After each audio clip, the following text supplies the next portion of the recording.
समझाया दिल ने मेरे, हम मगर मैंने दिल की न मानी। दीवानी मैं दीवानी, साजन की दीवानी।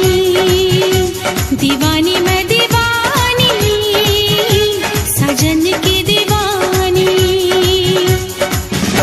मुझे लाख समझाया दिल ने मेरे, हम मगर मैंने दिल की न मानी। दीवानी मैं दीवानी, साजन की दीवानी। दीवानी मैं दीवानी, साजन की दीवानी।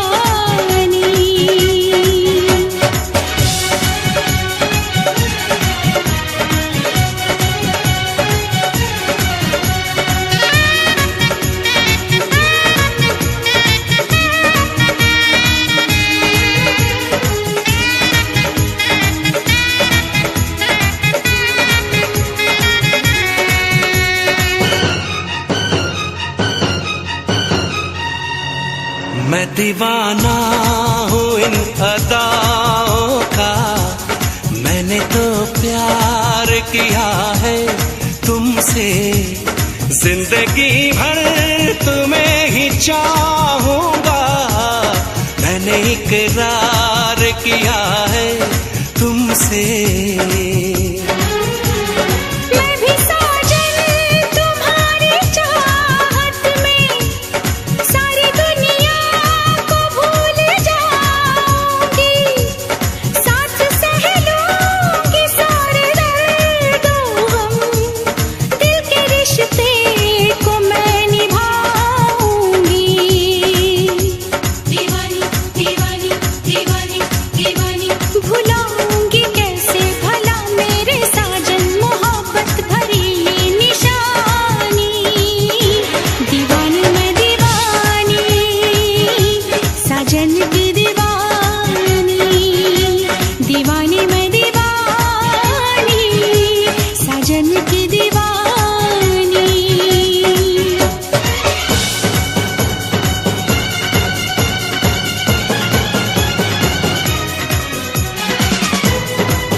सोचती हूँ जो मैं बीती बातें, बरसता है आँखों से